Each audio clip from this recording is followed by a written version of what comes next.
Reels மூலிமா ஃபேமஸான நிறைய பேரை நம்ம பார்த்துருக்கோம். அதில் சில பேர் நெகட்டிவ் கமெண்ட்ஸ் மூலிமா ஒரு நெகட்டிவ் ஃபேமாக தான் இருந்துட்டு வராங்க. ஆனால் இந்த நபர் நெகட்டிவாக ஃபேம் ஆகி இப்போ ரொம்ப ரொம்ப பாசிட்டிவான வேலை நிறைய பேருக்கு ரொம்ப பிடிச்ச மனிதராக வள வந்துட்டுருக்காரு.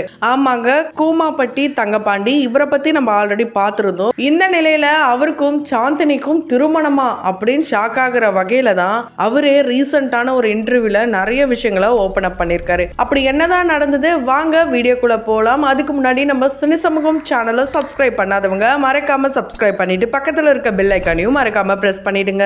ஏங்க அப்படின்ற ஒரே ஒரு வார்த்தையால ஃபேமஸ் ஆனவர் தான் கூமாப்பட்டி தங்கப்பாண்டி. அவரு மட்டும் ஃபேமஸ் ஆகாம அந்த ஊரையும் ஃபேமஸ் ஆக்கி அதை ஒரு சுற்றுலா தலமா ஆக்குனது மட்டும் இல்லாம ஆல்ரெடி பழுதான ஒரு டேமை அவர் மூலியமா புதுப்பிக்கிற வகையில அரசாங்கமே 10 கோடி நிதியை ஒதுக்குன விஷயமும் சோசியல் மீடியால வைரல் ஆயிட்டு வருது. ஸோ இதனால அவருடைய பர்சனல் லைஃபும் மிகப்பெரிய ஒரு பாதிப்பும் அடைஞ்சிருக்கு. என்னன்னா, அரசாங்கத்துக்கிட்ட போகணும் அப்படின்னா ரொம்ப ஈஸியாலாம் போக முடியாது அப்படின்ற சூழல் தான் இப்போ நிலவிட்டு இருக்கு.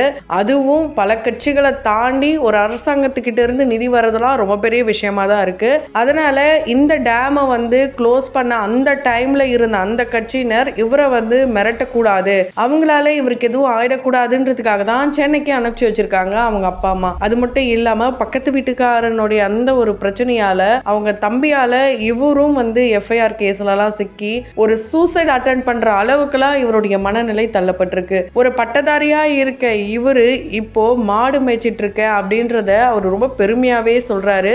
நான் மேய்ச்சல் பண்ணிட்டு இருக்கேன், அதுதான் என்னுடைய முழு நேர தொழிலா இருக்கு, கண்டிப்பா அது மூலியமா எனக்கு வருமானம் கிடைக்குது, ரொம்ப சந்தோஷம் அப்படிலான்ட்டு ரொம்ப பெருமையாவே அவர் செய்யற தொழில தெய்வமா மதிச்சு பேசுறாரு. உண்மையாலே இவரை ரொம்பவே பாராட்டணும் தான். ஏன்னா இருக்கிறத வச்சு ரொம்பவே சந்தோஷப்படுறது, நன்றி சொல்றது, இது எல்லாமே இவர் பண்ணதுனால தான் இந்த பிரபஞ்சம் இவர் கேட்டதையும் தாண்டி இந்த அளவுக்கு ஒரு ஃபேம், இவர் நினைச்சதை விட இவரை சுத்தி நல்ல ஆட்கள் இருக்கிற மாதிரி பண்ணியிருக்காங்க. ஏன்னா ஒரு நடிகையா இருக்கிறவங்க அவ்வளோ சீக்கிரம்லாம் எதுக்குமே ஓகே சொல்ல மாட்டாங்க.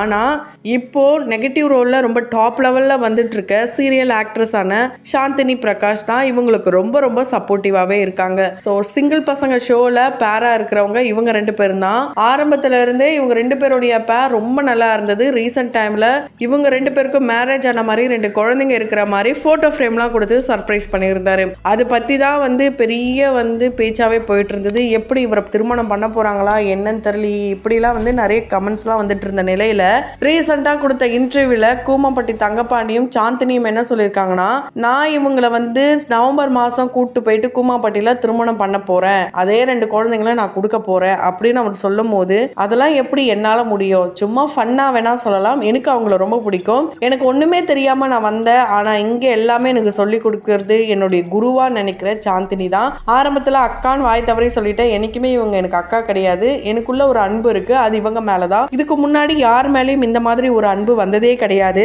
கல்யாணம் பண்ணா நல்லா தான் இருக்கும், ஆனா அதுக்கு தகுதியானவன் நான் கிடையாது, ஏன்னா அவங்க ஆர்டிஸ்ட், நாளா ஒண்ணுமே கிடையாதுன்றத தெளிவா விளக்கியிருப்பாரு. அது மட்டும் இல்லாம சாந்தினியும் என்ன சொல்லியிருப்பாங்கன்னா, யோ நீ பாட்டு விளையாட்டுத்தனமா சொல்லிடுற, இதை எடுத்துட்டு போயிட்டு எப்படிலாம் பொருளையை கிளப்புவாங்க தெரியுமா, உண்மையை சொல்லிடுப்பா, நம்ம 2 பேரும் ஃப்ரெண்ட்ஸ் தான் அப்படின்றத சொல்லிடு, நல்ல ஒரு உறவு நல்ல ஒரு நட்பு நமக்குள்ள இருக்கு, அதோடைய வெளிப்பாடாதான் இந்த சிங்கிள் பசங்க ஷோல ஹெல்ப் பண்ணிட்டு இருக்கேன் அப்படின்லாம் அவங்க சொல்லியிருப்பாங்க. ஸோ இந்த ஷோவை பொறுத்த வரைக்கும் ஒரு சும்மா சுத்திட்டு இருந்த பசங்கள், ரொம்ப ஃபேமஸா ரீல்ஸ் போட்டுட்டு இருந்த பசங்களை கூப்பிட்டு திருமண வாழ்க்கை, குழந்தை குட்டி, எப்படி பெண்களை பார்த்துக்கணும், இதெல்லாம் சொல்லித்தர ஒரு ஷோவா தான் இருக்கு அப்படின்றத சாந்தினி பிரகாஷ் சொல்லியிருக்காங்க.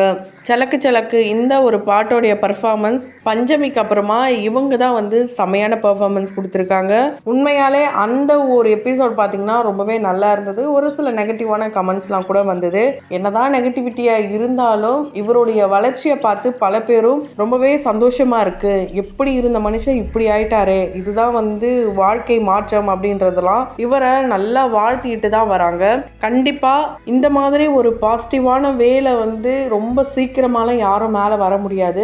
ஆனால் இவர் வந்ததை நினைக்கும் போது ரொம்பவே ஹாப்பியாக தான் இருக்குது. இவர் மட்டும் இல்லாமல் பிளாக்கி ஸ்டார் சுரேஷ் இவரும் வந்து ரொம்ப பாசிட்டிவான வேலை தான். அவருக்கு என்னதான் நெகட்டிவாக கமெண்ட்ஸ் வந்தாலும் அவருக்குன்னு இருக்கிற ரசிகர்கள் பட்டாலுமே இப்போ இவரை தூக்கி விட்டுட்டு வராங்க. ஏன்னா இப்போ இருக்கிற காலகட்டத்தில் நிறைய நெகட்டிவிட்டி தான் சுற்றி ஸ்ப்ரெட் பண்ணிட்டு இருக்காங்க.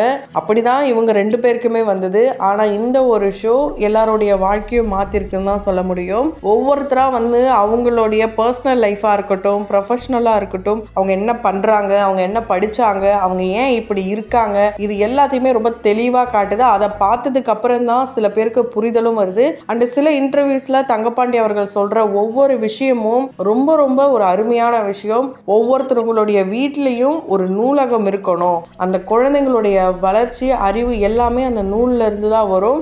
அதனால் அந்த புத்தகங்களை குழந்தைங்களுக்கு படிக்க கற்றுக் கொடுங்க அப்படின்னு சொல்லி வருங்கால எதிர்காலத்தை பற்றி அவர் வந்து பேசியிருப்பார். இவர் இப்படிலாம் பேசுறது ஏன்னா அவர் ரீல்ஸ் பண்ணும் போது யார்டா இந்த கோமாளி அப்படின்னு சொன்ன பல பேரும் இந்த கோமாளித்தனத்தை மட்டும் விட்டார்னா இவர் தான் அடுத்த ஸ்டார் அப்படின்லாம் வந்து சாந்தினியே சொல்லியிருக்காங்க.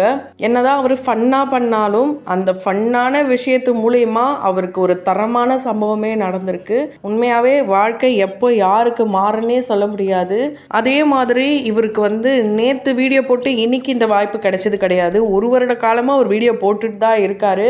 அது ஒரு நாள் வந்து உலக லெவலில் தெரிஞ்சு எல்லாரும் அங்கே போயிட்டு பார்த்து அவரை இன்டர்வியூ எடுத்து அது மூலயமா சேனலுக்கு வந்து அதுக்கப்புறம் தான் இவருக்கு இந்த வாய்ப்பு கிடைச்சு இப்போ இது சம்மந்தப்பட்ட வீடியோஸ்லாம் கூட போட்டுட்டு வராரு.